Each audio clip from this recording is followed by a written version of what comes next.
Bismillahirrahmanirrahim. Dear students, Assalamu alaikum. As you know all that Government of Sindh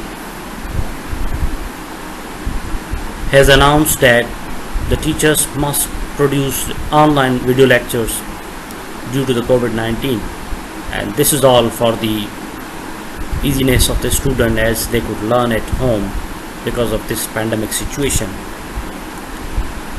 And that platform has been organized by the Government of Sindh, that is the website generated by Education and Literacy Department. If you are unaware of this, then please search at Google about the Education and Literacy Department, Government of Sindh, and find out the video lectures there. So let me introduce you first. This is Waheed Ali, working as a lecturer in chemistry at Government Boys Degree College, Goth. Following the directions of the government, we are here to discuss about the different important topics of the intermediate chemistry. The topic that I am going to discuss belongs to the class Inter, and that is the chemistry of methane. This is a very fundamental topic regarding the organic chemistry. So the first segment of the topic is introduction. First of all, methane is the simplest and typical organic compound. Its molecular formula is very simple, that is CH4. It contains 1 carbon and 4 hydrogen atoms. Methane is the major constituent of the natural gas. Natural gas contains 94 to 95% methane. That's why methane is also sometimes known as natural gas. It is the first member of alkane homologous series or alkane family. This gas is also named as the marsh gas because this gas is found at marshy places like stagnant ponds where the water remains stagnant or stationary for the longer time. This gas is produced at such places by the anaerobic oxidation of the bacteria. That's why this gas is also known as marsh gas. You must be aware of the greenhouse effect. If you are not, then please go and search for. So methane also produces a greenhouse effect, and such gases which cause greenhouse effect, they are said to be greenhouse gases. The first most greenhouse gas is carbon dioxide. After that, methane is the second most greenhouse gas. Methane is also produced by the farm animals like cows. It is also found at landfill sites.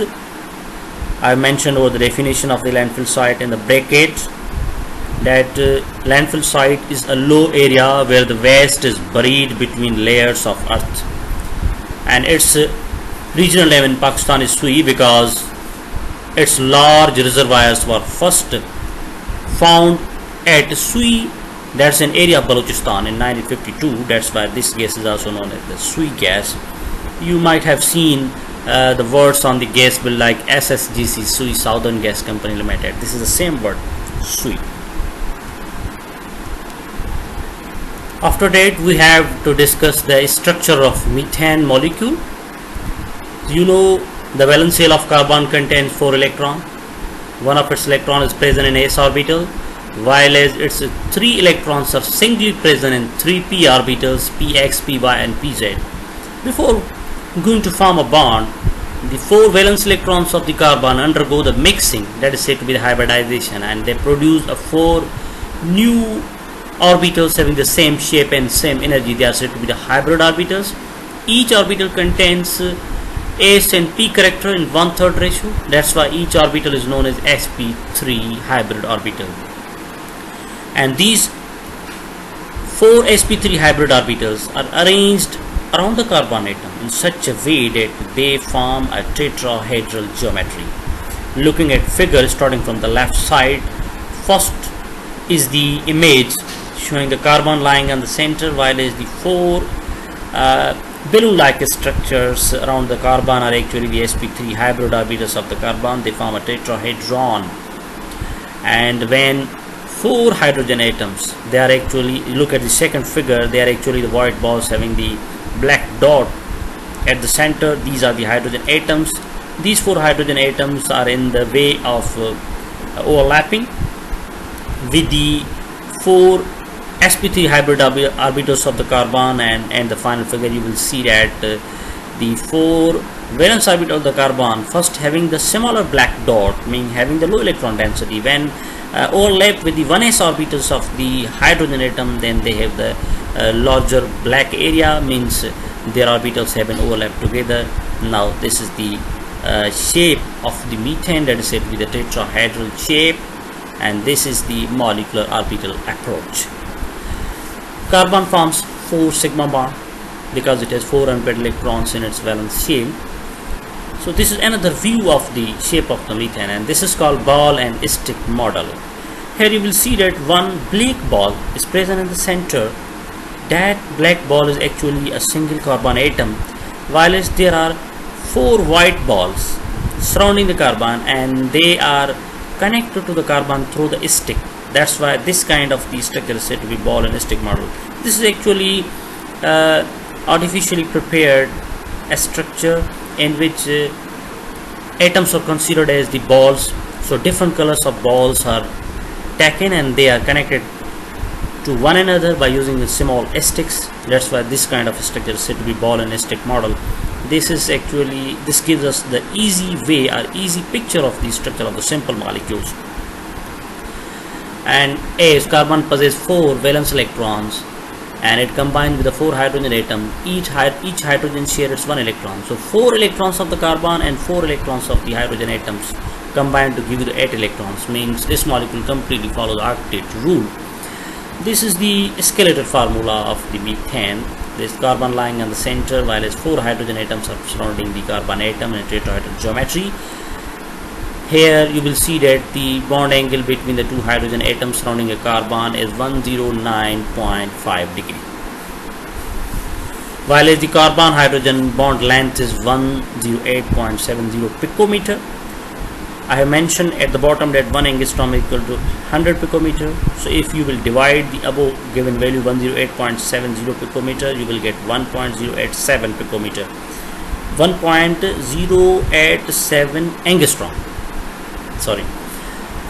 So if you will see at intermediate level that most of the bond length values are mentioned in angstrom, picometer is not used there. That's why I have mentioned the relationship between the angstrom and the picometer.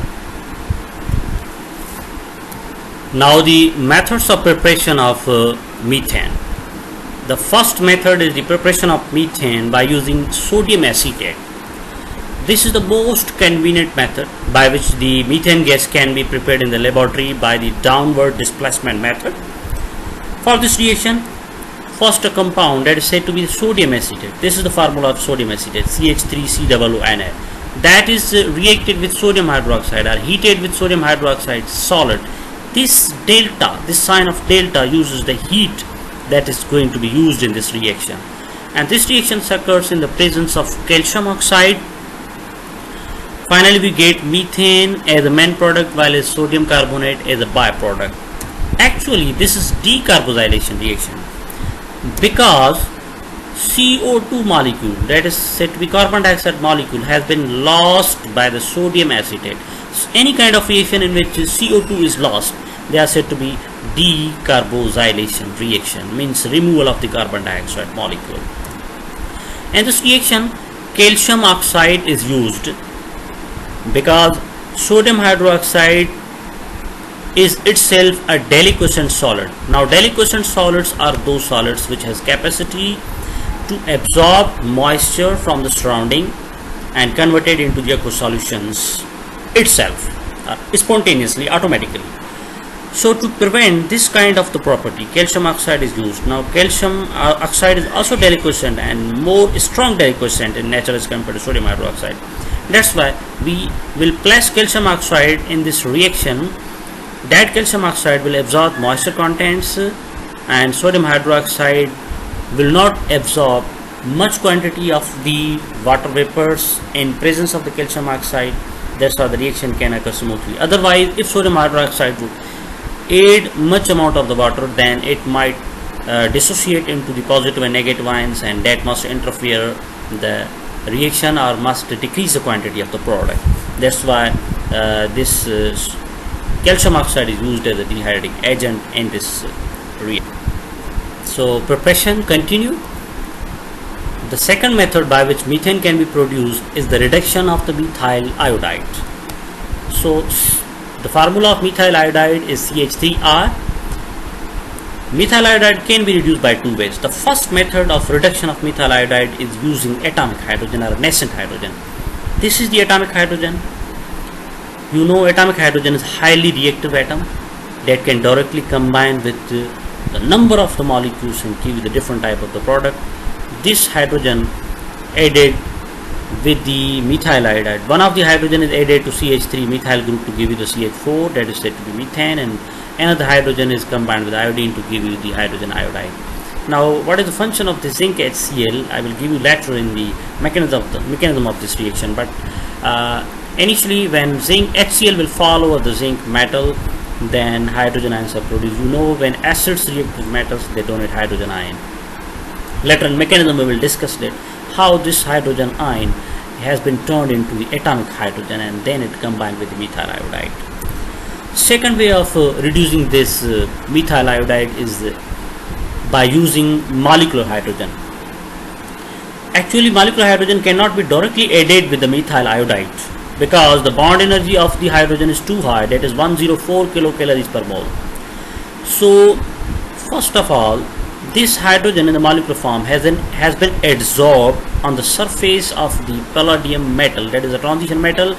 And you know, in the inorganic chemistry you might have studied about it that metals have these small empty spaces on their surface. They are said to be interstices. They have capacity to absorb small molecules on their surface, and when they are heated, then the molecules which were first adsorbed in the molecular form, they are dissociated in the atomic form. Same thing occurs here. Hydrogen is adsorbed on palladium. When palladium is heated, then that hydrogen comes out in the form of atom, and that atomic hydrogen then added up here. One of the hydrogen added up at methyl group to give you the CH4, and one of the hydrogen is added on the iodine to give you the hydrogen iodide. Now look at the mechanism of the reaction. Actually, zinc is the metal that possesses two valence electrons. Metals, you know, always donate electrons because they have low electronegativity or high electropositivity, means ability of donating electron is too high in metals. That's why here you will see that zinc has lost its two electrons and it has been turned from the zinc metal atom into the zinc positive ion. So one of the electron from these two electron is reacting here with methyl iodide. It will interfere the bonding electron present between the carbon and iodine. As a result, the carbon iodine bond will break up. You know, iodine is a halogen and it has high electronegativity. That's why whenever the bond will break, then iodine will get both of the bonding electron and will be changed into the iodide negative ion, while as carbon first will be without the bonding electron, but means it will be a positive ion. But later the electron donated by one of the electron donated by zinc will be added to the carbon and it is turned into the CH3 group having a single unpaired electron, that is said to be methyl free radical. Methyl, let me define here that what is free radical. Free radical is actually an atom or ion or a molecule that contain one unpaired electron in its valence shell. That is said to be a free radical. So this is also free radical. In the next step, second electron donated by the zinc added on this free radical. Now that free radical has been turned into the methyl group having the pair of electrons. This is said to be carbene. Now this methyl group having the pair of electron now has got the negative charge. This methyl group having the negative charge now will combine with the hydrogen positive ion. That hydrogen positive ion which was donated by the HCl. So this negative and positive ion will unite together to give you the CH4. Remember here, one of the hydrogen carbon bond will be coordinate covalent bond and rest 3 will be covalent bond. But as you know that once formed, coordinate covalent bond and simple covalent bonds cannot be differentiated. In the last step you will see that this methyl group in the form of anion or negative ion can also combine with the methyl alcohol, because methyl alcohol has also the acidic properties. It can also donate the hydrogen positive ion. So this hydrogen positive ion can also combine here to give you the methane, and itself ethyl alcohol has been turned into the ethoxide negative ion. This is also possible as you can use ethyl alcohol here instead of the zinc and HCl. The third method by which we can prepare the methane gas, and that is by using Goth reagent. Actually, Victor Goth is the name of the scientist who first prepared a reagent. The general formula of that reagent is RMgX. That is very useful reagent by which multiple compounds can be produced by the different ways. R stand for the chain of carbon, that is called alkyl group. Mg for magnesium. X stand for the halogen, that may be any member of the group 7th, like fluorine, chlorine, bromine or iodine. When it is reacted with water, then hydrogen oxygen bonds of water are broken down. Such an activity where water's hydrogen oxygen bonds are broken down is said to be hydrolysis. So hydrolysis occur here. These hydrogen ions join with this alkyl group that give you RH. This is the general formula of alkane, and we already know in the previous slide that the methane is also the first alkane. And then this hydroxy group will join the magnesium. It will give you the magnesium hydroxy halide. Here you will see that we have taken a specific chain of the carbon, and that is methyl group bonded with the magnesium from one side, and iodine is bonded to same magnesium from the other side. That react with water. Hydrogen of the water will join CH3 group, will give you the CH4, and hydroxy group will join with the magnesium to give you magnesium hydroxy iodide. Though the mechanism of this reaction can also be discussed, but this is not a time to discuss such a mechanism because we are confined to the intermediate course according to the synth textbook board. That's why I have confined my lecture up to the intermediate level. Now the physical properties of methane. Firstly, methane has no color, and even it has no odor. You will not feel smell. But something interesting I feel necessary here to mention, that methane gas is going to be used as a domestic fuel, but the people say that we feel the smell of the methane or the natural gas when we burn it at the home or when the gas is leakaged. Actually, methane has no odor, no smell, but artificially, after the gas engines or the storage place where this gas is stored, after that the passage from where the gas passes, some kind of the chemical having the strong smell is placed. When the gas passes from that chemical, then the smell is added with the gas, because that chemical also release smell, or in other words the gas molecule that are mixed with the methane, and that give you the smell. That's why you must be well known that methane, when it is pure, has no kind of the odor. And finally, the methane is also non-poisonous in nature. We are using it as a domestic fuel. If it would be poisonous, then after inhaling some of its quantity, the people must feel some kind of the serious action, but you haven't mentioned over there. That's why it is non-poisonous.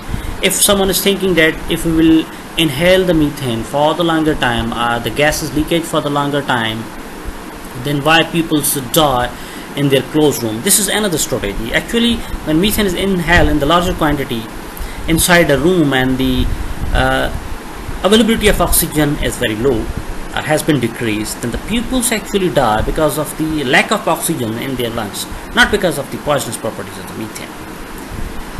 So methane has a low solubility in water. The solubility of methane works on the basic rule of the solubility, that is like dissolve like. If the compound is polar, it will dissolve into the polar solvent. If the compound is non-polar, it will be dissolved into the non-polar solvent. So methane is a non-polar compound because one thing, the electronegativity difference between carbon and hydrogen is very low.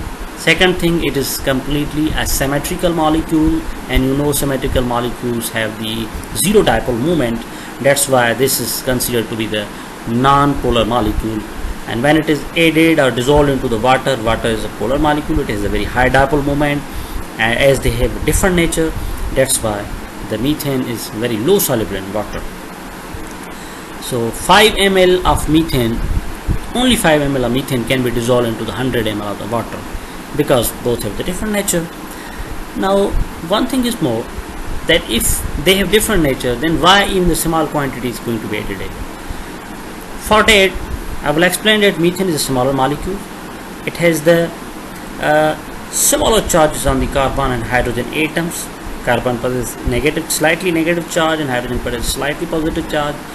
That will give you the small interaction between the water molecules and the opposite poles of the water molecules and the opposite poles of the methane molecule, but that attraction is very weak. That's why a minor quantity of the methane can be absorbed or can be soluble, while as the rest of the methane will remain insoluble. It is symmetrical molecule because all of its 4 hydrogen atoms around the carbon are arranged in a similar fashion. That's why it's nonpolar and its dipole moment is equal to 0. Methane gas is lighter than air because air contains different gases, and the 2 major gases are nitrogen and oxygen. Now among that 2 major gases, oxygen is more heavier and its mass is 32. That's why generally the mass of air is considered as 32. Now if we see at the mass of the methane, that is 16 only. That's why the density of the methane will be low, because density is directly proportional to the mass. D is equal m upon v. Methane in liquid form is less denser than water because, again, same thing, the molecular mass of the methane will be 16, while the molecular mass of the water will be 18. Because of the low mass, methane is considered as less denser. And second, methane has been changed into the liquid below minus 162 degrees centigrade, and in the form of solid below minus 182.5 cent. Now the chemical properties of the methane. Methane is relatively unreactive compound, means when compared with the other compound it feels unreactive because it contains fairly strong covalent bonds and no functional group is present in methane. Carbon is bonded with 4 hydrogen atoms through the single bond. There is no any kind of the multiple bond, no any kind of the heteroatom is present here. That's why methane is considered without functional group and with fairly strong bond. That's why it is relatively unreactive. Acids, bases and common oxidizing agents like potassium dichromate, potassium permanganate, they show no effect on it. But after that, it has some important reactions that can occur in it. Number 1 is the halogenation, and second one is the combustion reaction. So chemical properties are continued.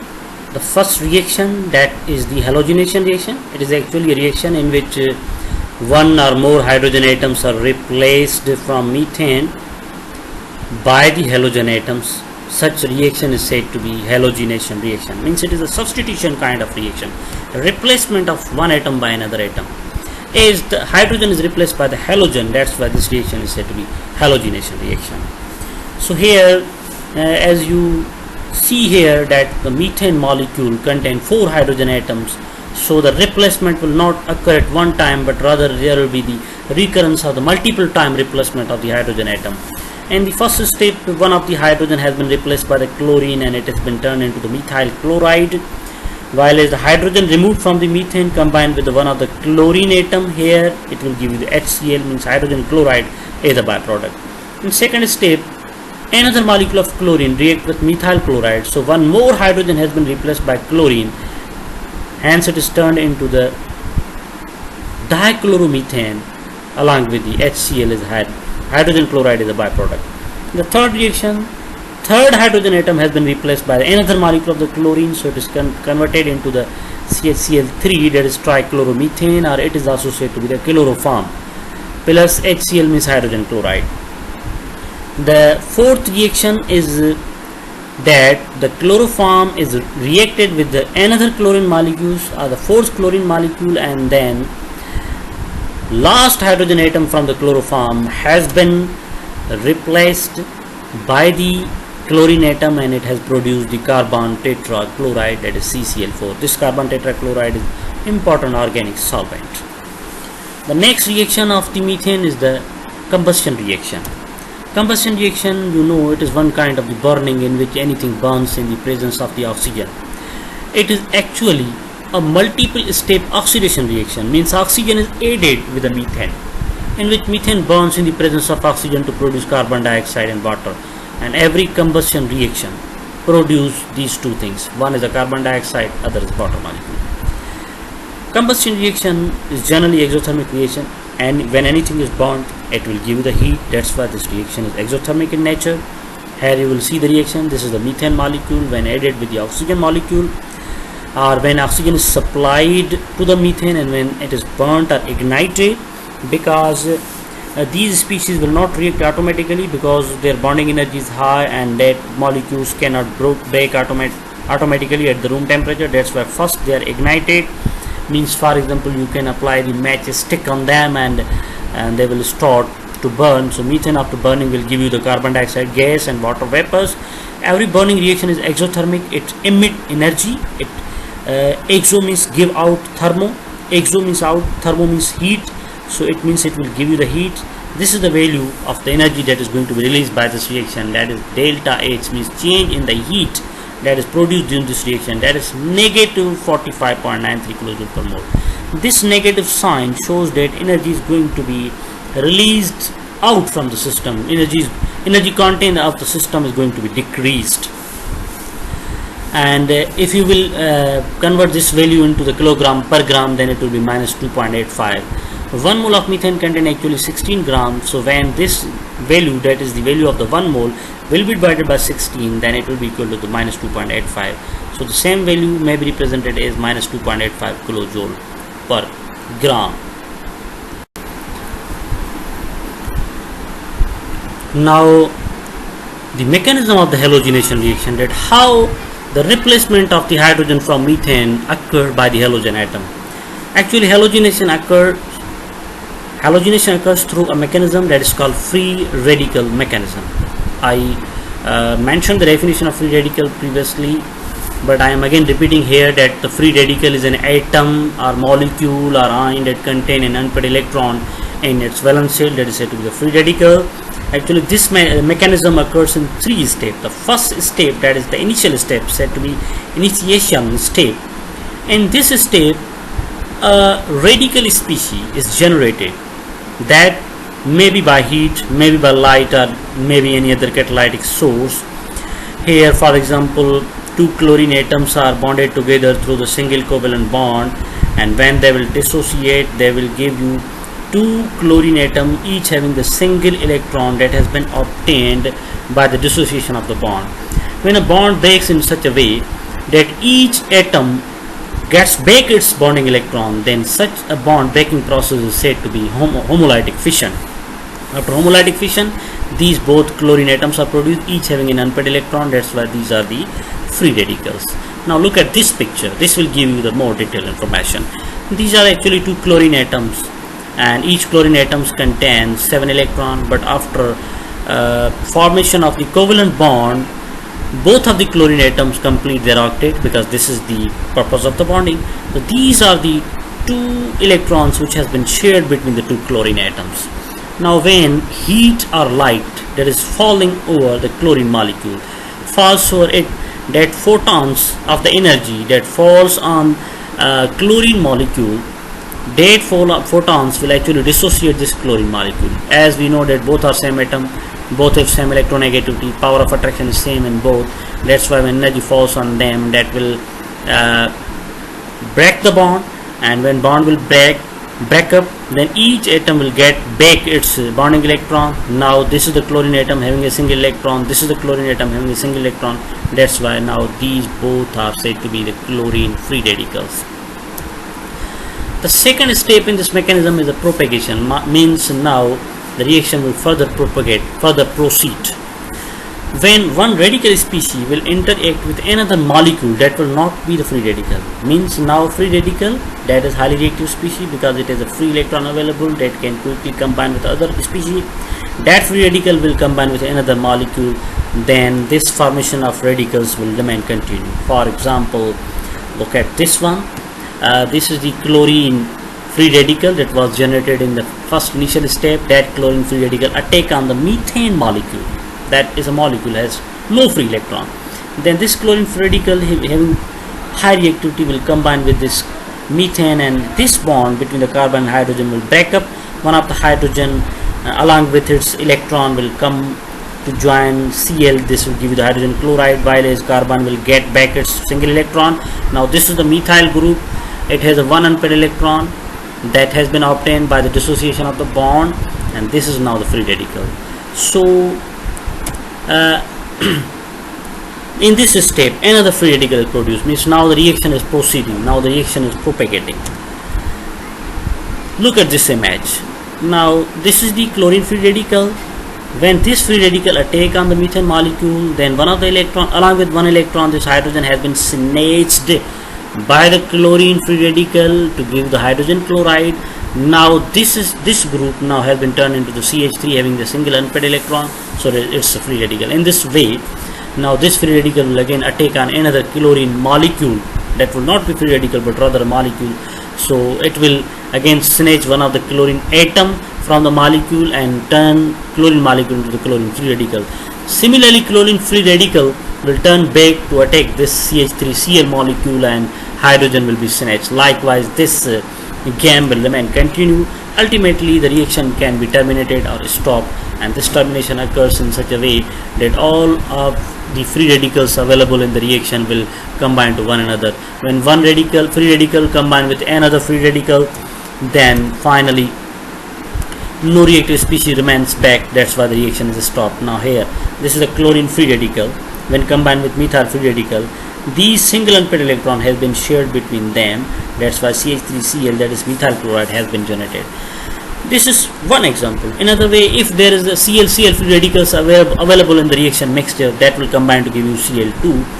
For example, CH3 may join another CH3, it may give you CH3. That's why in this halogenation reaction, not only CCl is produced, but rather the mixture of alkane can also be produced here, because there is a possibility of combining the free radicals. Look at this one. This is the carbon free radical, this is the chlorine free radical. They will combine their unpaired electron and form a covalent bond. When all of the free radicals are joined together, then no reactive species will remain back. That's why the reaction will be terminated or stopped. This will be the last step, that is said to be the termination step of the reaction. Finally, the uses of methane. It is the last segment of the topic. So methane is used as a domestic fuel. We use it at homes to burn it and get different kind of the products, for example cooking or any other kind of industrial use or any kind of the other purpose whatsoever the people like, but it is used as a fuel. Means fuel is such a substance which burn to produce a tremendous amount of the energy, large amount of the energy, that is said to be the fuel. Domestic fuels means such a fuel which is used at home, that is said to be domestic fuel. Methane, when heated in the absence of oxygen, it is dissociated into the carbon and hydrogen. The carbon obtained from the decomposition of methane is said to be the carbon black. If you are the student of intermediate, you might have studied the chapter number 2, that is the chemistry of hydrogen.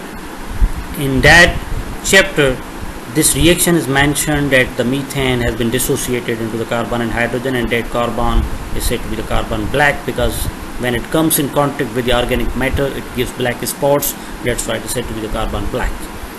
And by using this methane, we can manufacture methanol. Partial oxidation of the methane can give us the methanol. When this methane dissociates in the absence of oxygen, it can give us the hydrogen gas. The same methane can be used for the production of ammonia, and the carbon black that is mentioned here at the second, that carbon black can be used in polishes. That carbon black may be used in the rubber industry. The second use of methane is that methane that is also produced in different forms, like cow farm, as it was mentioned in the introduction, and that is also produced in the landfills. That is actually a waste product of the animals that may be said to be the manure. That manure actually can get burned to give us the that contain methane gas, and that methane gas can be burned to give us the energy, and that energy can be used for the cooking purpose, for the heating purpose, and even this energy that comes from this farms, animal farms, means waste product of animals, can be used to generate electricity. And this is happening in the advanced country where this waste product is going to be burned for the energy purpose. And next use of methane is that when methane, pure methane, a refined methane in the form of liquid, is combined with the liquid oxygen, it can be used as a source of fuel for rockets. Wish you good luck. Hope we will again discuss in another topic. Allah Hafiz.